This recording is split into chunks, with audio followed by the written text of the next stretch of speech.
Welcome to the John and Heidi Show podcast. John and Heidi. Here's John and Heidi. Thanks for listening to the John and Heidi Show on a Monday. Hey, baby, how you doing over there? Good. How are you? Good. Are you done with your game already? You could keep playing if you want to. Okay. So what is that game you play? Candy Crush. And what level are you on? 2020. I think she has a problem. It is Monday, the 26th of June. My quote for today, it is never too late to be what you might have been. George Eliot. You might have been a Candy Crusher, Heidi, and it's never too late to be one. So I am a Candy Crusher. I know, you're good. Hey, we got a guest coming up today as well. I almost forgot to tell you that. Lisagardner. She's the author of a new book called Find Her Way. I think I have it in my stack right over here. Going to be chatting with Lisa coming up here in just a bit. It is a Monday. We got a lot of special things going on this week and a lot of special things going on today. We'll tell you all about those in a bit. John and Heidi. Today is a special day, Heidi. Do you know what today is? What is today, John? Thought you'd never ask. It's Monday, June the 26th. Yesterday was our daughter's birthday. Can you believe? I know. We have a Isn't that 16-year-old. 16 How did that years happen? old. I mean, I blinked my eyes and she went from being this little tiny itty-bitty thing I could hold in my hands to a 16-year-old who won't even give me a hug. So I'm like, come give Daddy a hug. She doesn't. No, she'll give you hugs. Anymore. She like pushes me away. Go away. I'm like, what? What's that all about? Anyway, today is International Day Against Drug Abuse and Illicit Trafficking.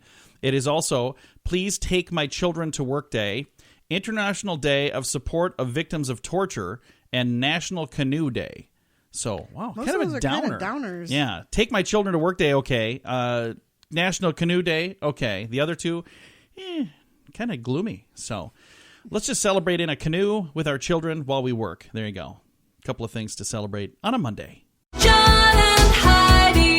I love watching TV shows and movies, but I hated seeing my monthly bill get higher and higher. All that money every month just to watch TV. Well, not anymore. We cut our cable. We were paying $185 a month for channels we didn't even watch. Now we pay for just the internet, and we save about $150 a month. And we still get to watch what we want, when we want, with no monthly fee. Learn how you can do this too at channelsurfertv.com. Watch the video there to learn how to watch movies and TV with no monthly fee. Do it today and save 50% at channelsurfertv.com.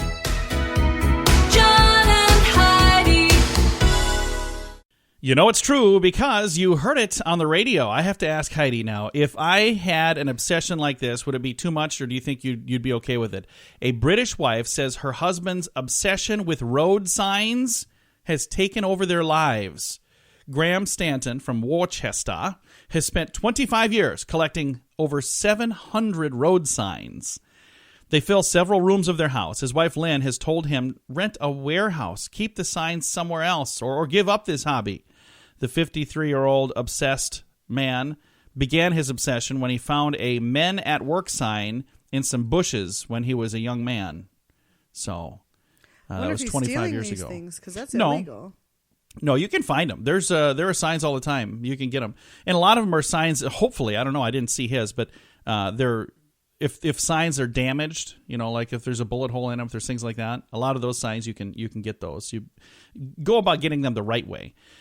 I've never stolen a sign, but when I was a kid, we had a bunch of rental properties, and when people would move, quite often we'd be cleaning out this, you know, the rental property, and we'd find signs in there. So we had quite a collection. Not 700 like Graham over there in England, but we had quite a few. And I had a stoplight. Remember the stoplight? Do we still have that? Yeah. Oh, yeah, it's in the garage, isn't it? Yeah, I had a stoplight, and a couple years ago, I rewired the stoplight. Before, it didn't work, so I tore it all apart in our garage and hooked it up, so now when you plug it in, it flashes red, yellow, green, so that's kind of fun. But I don't know, if I had 700 road signs in the house, would you be okay with that? No, I wouldn't. What if I had 700 radios in the house? No. I'm getting close. I have a lot of radios. Not 700, but I've got quite a collection. And I was just talking with my beautiful bride here about maybe getting rid of some of those. So one of these days, I might be parting with some radios. But this dude, 700 road signs and counting. And you know it's true because you heard it on the radio. John and Heidi. Each day at this time, we talk about people doing dumb things under the influence, but addiction is no laughing matter. If you or someone you know needs help, there's a toll-free number you can call. 1-800-438-0380. That's the Addiction Hope and Helpline.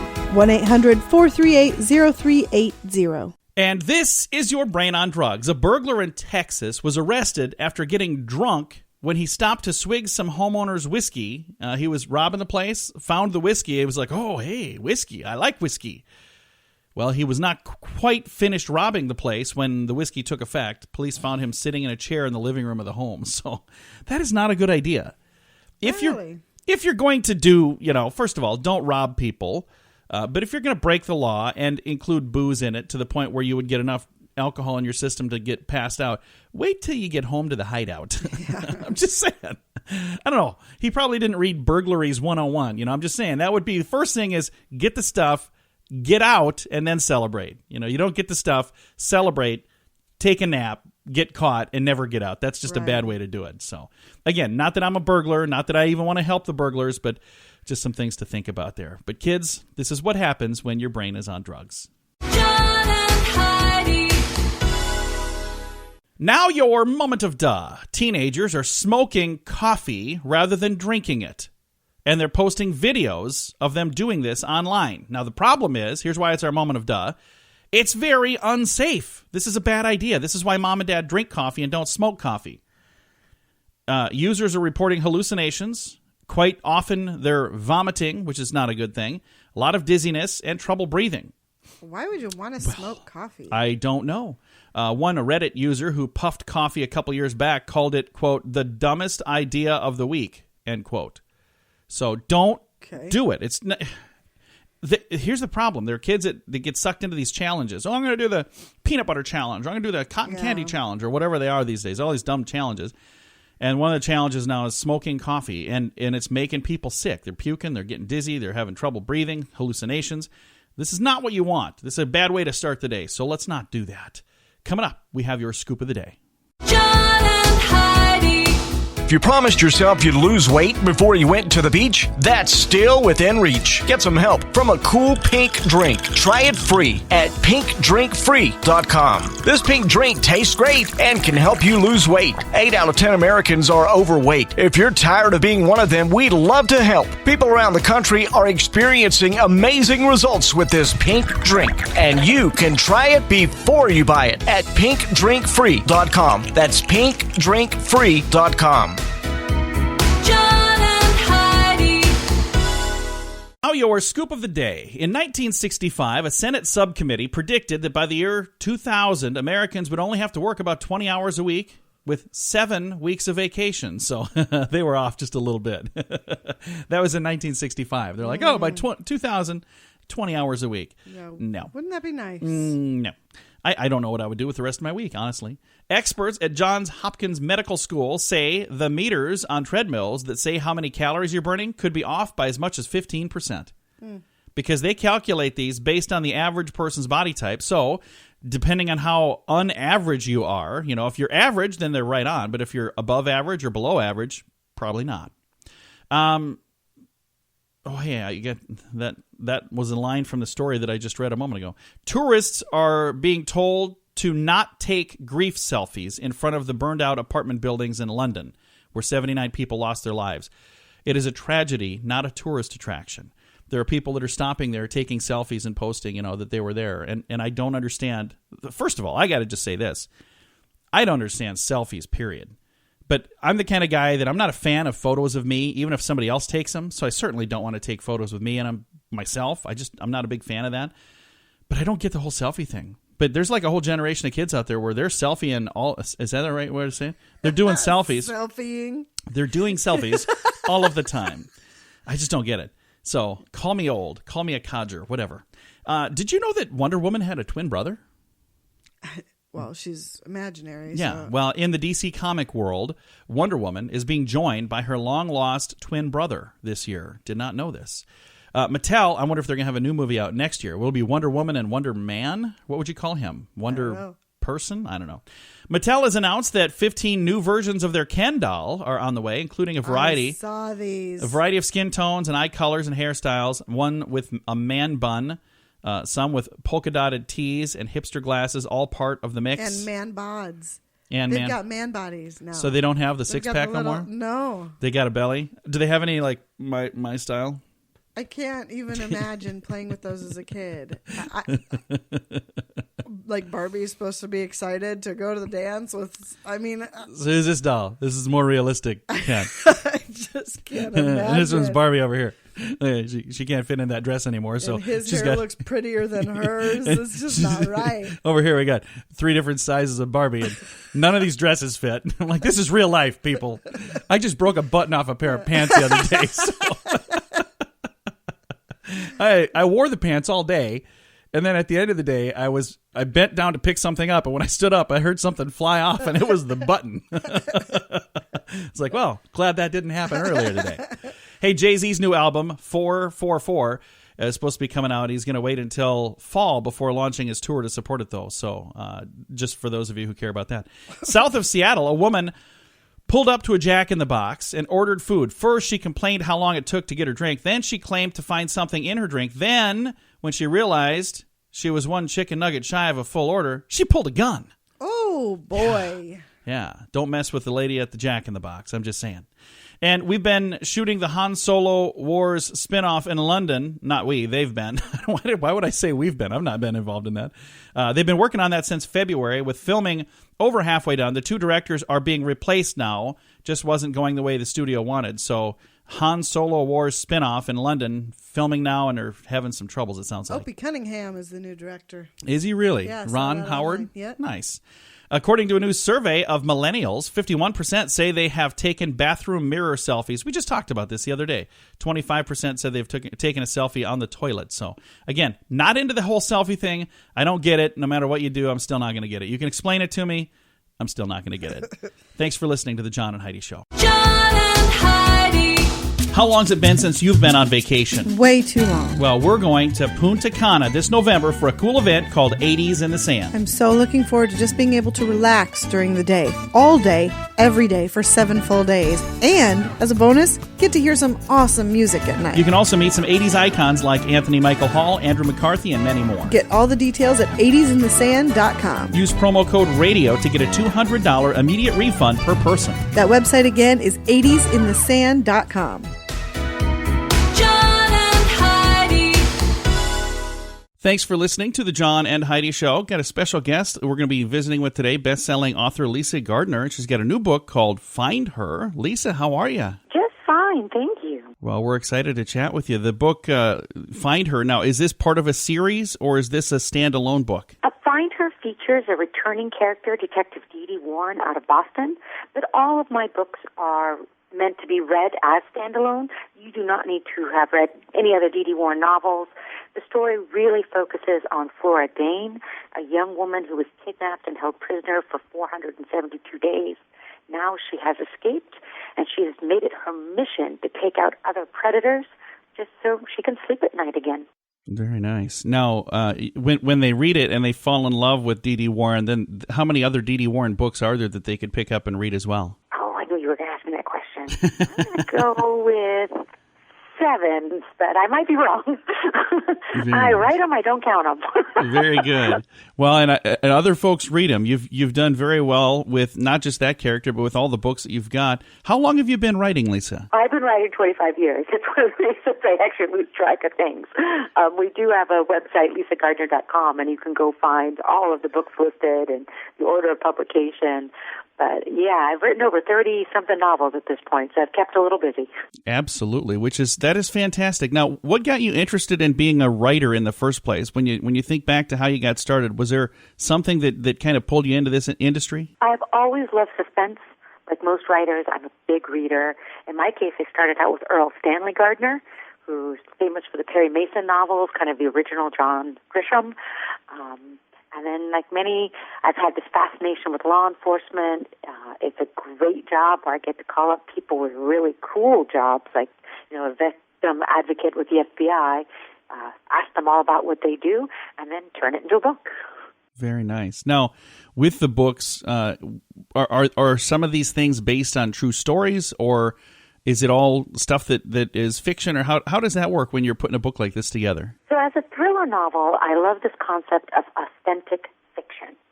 So I start with a fictional crime, and it might be something based on some things or inspired by some things in real life.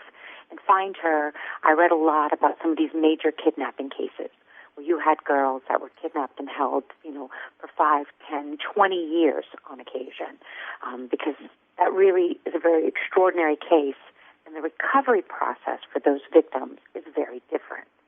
So I started by doing research into those real-life crimes. I devised a fictional crime, a scenario for Flora Dane and her kidnapper, Jacob Ness. And then what I do is I take that and I go to Boston detectives, FBI agents.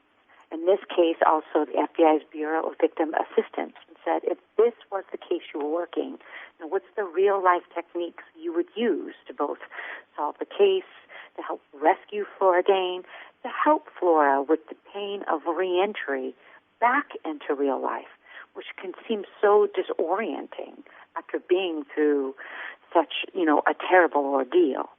So you start with fiction, but you're using real-world police procedure.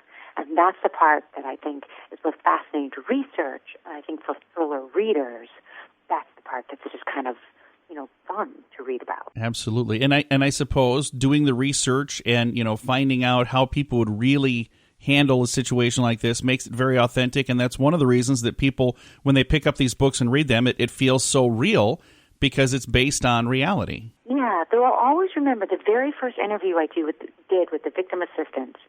The phrase he used, and it just has always stuck with me, if you've met one victim, you've met one victim. And there's no such thing, really, as typecasting. We like to do that. We want to do that. But it's such a unique and individualized experience.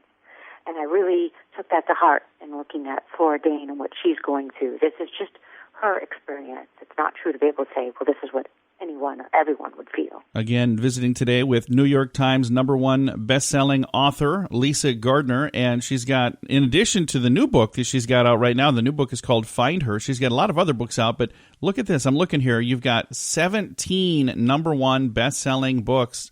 How does it feel to be a best-selling author when you're, working in a field to be able to reach the top like that? That's got to feel pretty darn good. It's just always surreal. When you're an author, you live in the fiction, you live in the story. That's, a year of my life is me battling, a blank screen.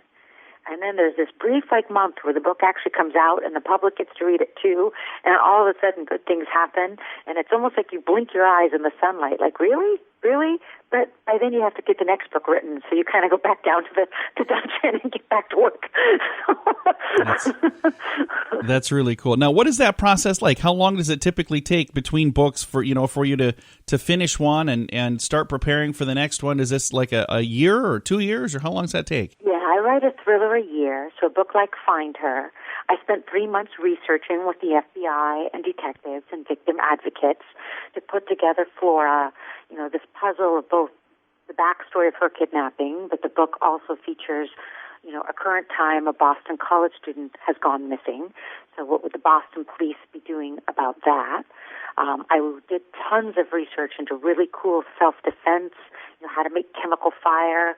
Flora Dane is kind of an expert at taking things out of the trash, kind of like a MacGyver, and using them to get herself out of dangerous situations. So lots, again, of real-life research into those kinds of techniques. Then I draft a book for 6 months, and then I work with 2 really good editors who beat me up mercilessly, I'll say, to rewrite, so we have a book we're all proud of. That's really cool. What a cool process. Now, for a person listening that maybe has always wanted to be an author, if there's somebody out there that's, that wants to be like Lisa Gardner when they grow up, what kind of advice would you give them as far as, if you want to be a successful writer? Because anybody can be a writer. But if you want to be a successful writer, what kind of things do you need to do? We talked about you need a beginning, a middle, and the end. Most people talk about starting a novel. Very few people finish it. It doesn't have to be good. No first novel is.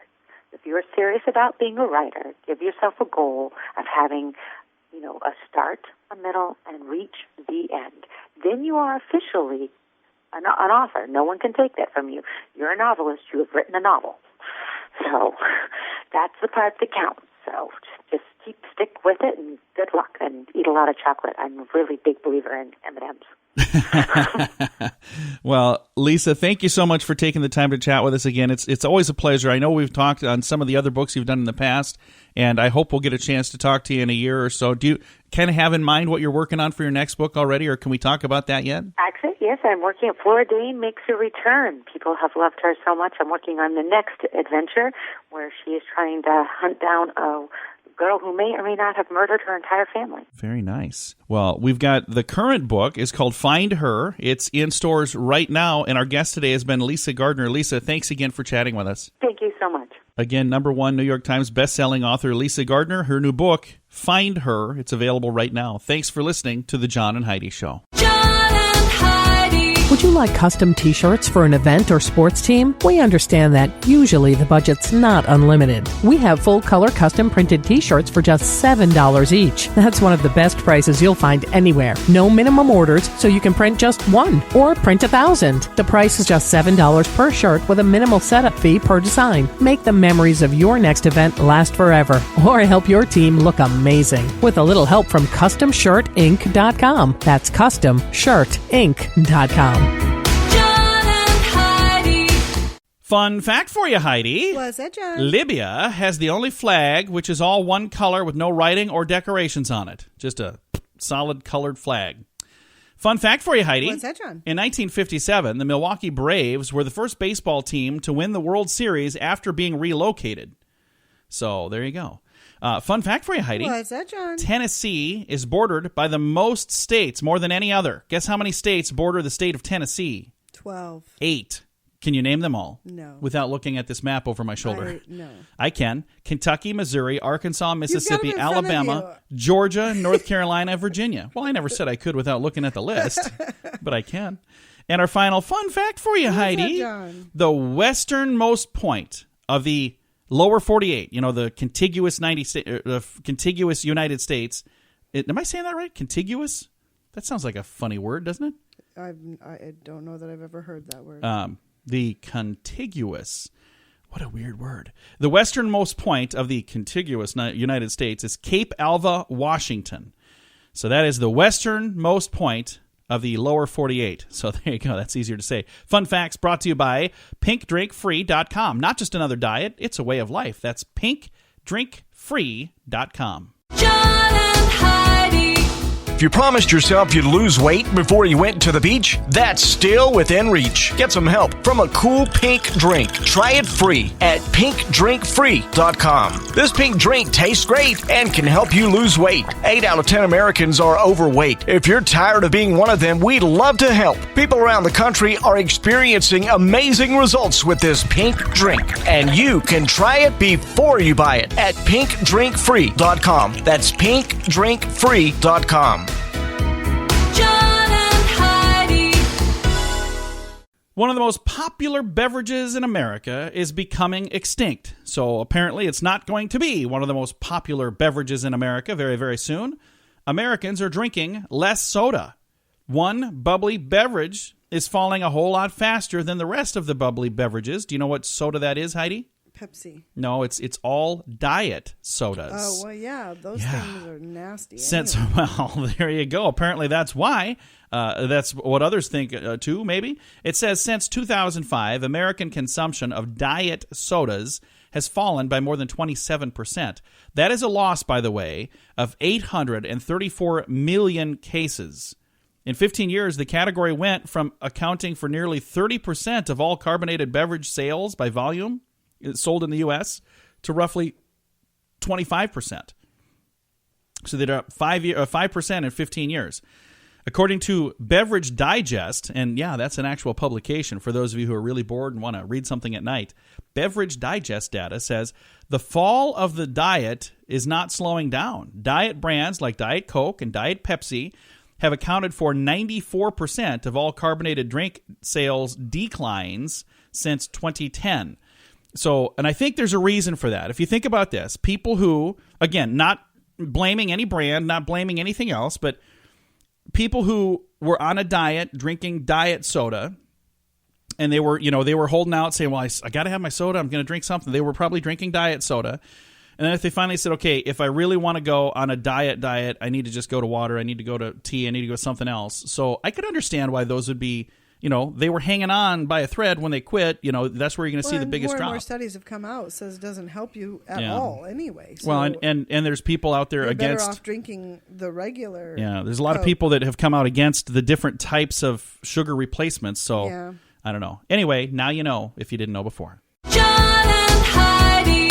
I love watching TV shows and movies, but I hated seeing my monthly bill get higher and higher. All that money every month just to watch TV. Well, not anymore. We cut our cable. We were paying $185 a month for channels we didn't even watch. Now we pay for just the internet, and we save about $150 a month. And we still get to watch what we want, when we want, with no monthly fee. Learn how you can do this too at channelsurfertv.com. Watch the video there to learn how to watch movies and TV with no monthly fee. Do it today and save 50% at channelsurfertv.com. John and Heidi. Heidi, Big Brother is watching. And not only is he watching, he knows more about you than you ever thought. A recent report from the New York Times marveled over the sophistication of Google and Facebook's ability to identify potential customers for advertisements, and now capable of targeting ads so narrow that they can pinpoint. Here's one of them. They say they could pinpoint Idaho residents in long-distance relationships who are contemplating buying a minivan. Yeah, Facebook's ad manager said that such a description matches 3,100 people out of the Idaho population of 1.655 million people. So if you're trying to reach somebody who's in a long-distance relationship who's contemplating buying a minivan, there's 3,100 people in the state of Idaho that fit that description. It's kind of creepy when you think about it, but that's what happens if you're on social media. You're talking about stuff going on in your life. They're paying attention to that, and then they're whispering in your ear by poking ads up on the side going, we've got minivans. If you're talking about minivans, we've got minivans. So what pops up on the side of your page, Heidi? We've got guns. Yeah, I know. stuff pops up. I've seen that on your page. I'm like, wow, how much do you talk about guns that's what riddles your page? I love my guns. Need more ammo? All right. Coming up, we're going to talk about ice cream and some weird combinations. That's coming up in a bit. John and Heidi. I'm not one for trying new foods much. I kind of like the foods that I like, and I don't like trying. I'm not adventurous when it comes to eating, am I? No. We don't go out and say, hey, let's go try some weird combination of weird stuff. So you probably won't catch me at Little Baby's Ice Cream in Philadelphia anytime soon. Not saying that it sounds like a bad place. It sounds like a cool place, just not my kind of thing. They're known for their oddly flavored ice cream. Really bizarre ads that they have as well. But they may have outdone themselves this year. They're now serving pizza-flavored ice cream, which many say tastes just like pizza. Well, if you want pizza, go get pizza. Why would you have pizza-flavored ice cream? Well, what makes it taste so pizza-y? Well, tomato, basil, oregano, salt, and garlic. Still, it's not just pizza enough, so you might want to take it upon themselves to plop this scoop of ice cream on a hot slice of pizza and eat it that way. Gross. There are people that are doing that. So they're topping their pizza with a pizza scoop. Pizza. Well, they are. And then they're putting a scoop of pizza ice cream on top of it. So there you go. Never would have thought of that. John and Heidi. How long's it been since you've been on vacation? Way too long. Well, we're going to Punta Cana this November for a cool event called 80s in the Sand. I'm so looking forward to just being able to relax during the day. All day, every day for 7 full days. And, as a bonus, get to hear some awesome music at night. You can also meet some 80s icons like Anthony Michael Hall, Andrew McCarthy, and many more. Get all the details at 80sinthesand.com. Use promo code RADIO to get a $200 immediate refund per person. That website again is 80sinthesand.com. John and Heidi. Thanks for listening to the John and Heidi Show. At this program, we care about your health, and that's why I want to make sure we read this story. It says it's common knowledge that heart disease risk can be raised by smoking, raised by obesity, and raised by your family history. Well, 2 out of 3 of those I have, so I'm not a smoker. 3. What's that? I have all 3. You're not really a smoker. She smokes a cigar smoke occasionally, cigars. and you said you don't inhale those, right? No. So you're just trying to give your mouth cancer, not your whole body. You So- don't inhale a cigar. I'm That's just not how making you sure. smoke a cigar. My wife over here is Calamity Jane, so you know. She spits tobacco, too. I do not spit tobacco. That would be unladylike. So, anyway, smoking, obesity, and family history can raise your risk of heart disease. Now, my father died of a heart attack, had heart disease. He was obese and he smoked. Now, I'm obese and I have the family history. I do not smoke. But a study adds to that list now. Your very own blood type could increase the risk for future heart problems too. Harvard researchers have found that people with blood types A, B, or AB have a higher risk of coronary heart disease than people with type O. What is your type, Heidi? You're type O, aren't you? I think I'm type O. And I'm type A. I'm type A+. That's the only A+ I've ever gotten in life. A positive. So one more chance for me to... I might not make it through the end of this show, is what I'm saying. People with the rarest blood type, AB, were found to have the greatest risk. The lowest risk was seen with people who have type O blood, which is most common and found in about 43% of Americans. So sadly, if you have A or B or AB, you have a higher risk of coronary heart disease. So that's not good, because you can't change the blood type, just like you can't change family history. So 2 of the 4 things you can't change. I can't change my family history or my blood type. All I can do is say, well, I'm not going to smoke and I'm not going to be obese. So at least do those 2.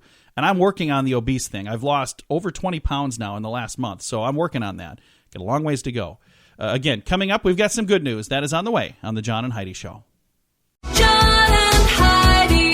This portion of the John and Heidi Show is brought to you by the John and Heidi Show. That sounds kind of funny, but it's true. Go to your local radio station and ask them to start carrying the John and Heidi Show. Here's the best part. They can carry the show for free. They play a couple commercials, but it doesn't cost them anything every month. So if you know a radio station that could use a little bit of help, send them our way. Send them to johnandheidishow.com.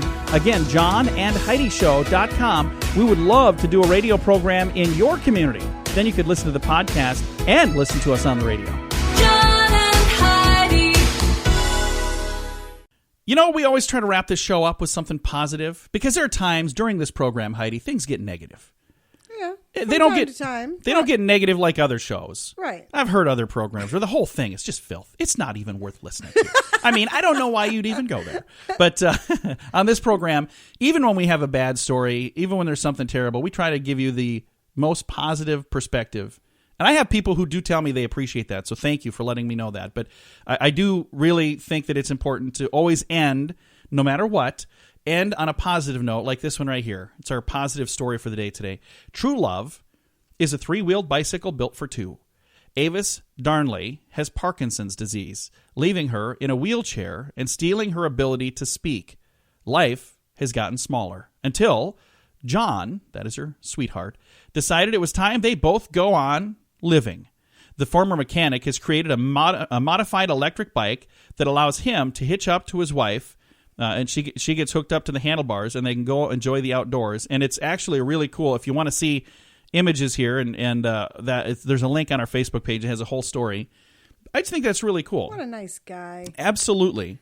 And we have some friends that husband and wife, where the wife is getting more and more frail, even over the 10 years, I suppose, that we've known them. Yeah. And she's got a debilitating disease, and it's really sad, but it is so cool to see just how much he loves her. Oh, yeah. Isn't that amazing? Yeah, that's awesome. We've had them over for dinner, and we've gone out to dinner and stuff with them, and it's just so cool to see. Just the way he looks at her. He just adores I want her. somebody that looks at me I like do that. look at you like that. What are you talking about? Do I not look at you like that? No. Yeah. I look at you like that when you've had too much to drink and I have to carry you to bed. I look at you like, oh, I'm so lucky. Let me wipe this vomit off so I can give you a kiss. No, honestly. That has never happened. That hasn't. And you know what? It's been a long time since you've even gotten like that intoxicated. You know, I always like to kid. I don't want people to think that she's a bad person, because she's really not. It's been years. It has been. She likes to drink, but she doesn't really go too far. So it's just a nice little kidding here that I give her. So time to say goodbye, Heidi. Goodbye, Heidi. Goodbye, everybody. Have a great day. If you'd like to read that story, it's at facebook.com/John and Heidi Show. Time now for the bonus break on the John and Heidi Show podcast. John and Heidi.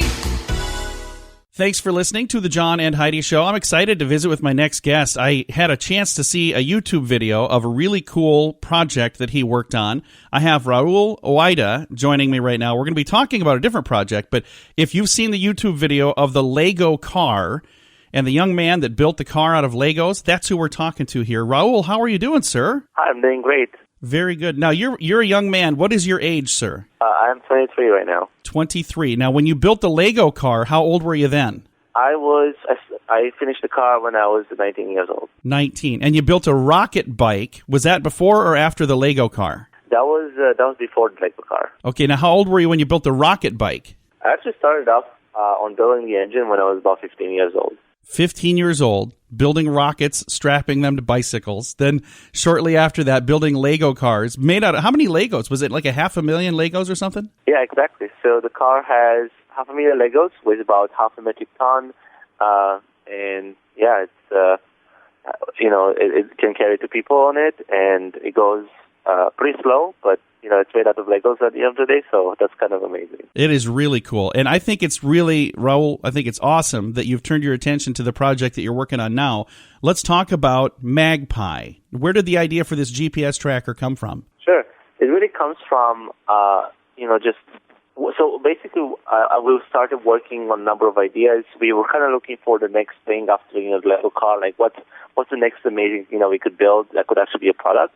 And one thing that consistently came up was people getting lost, like things getting lost,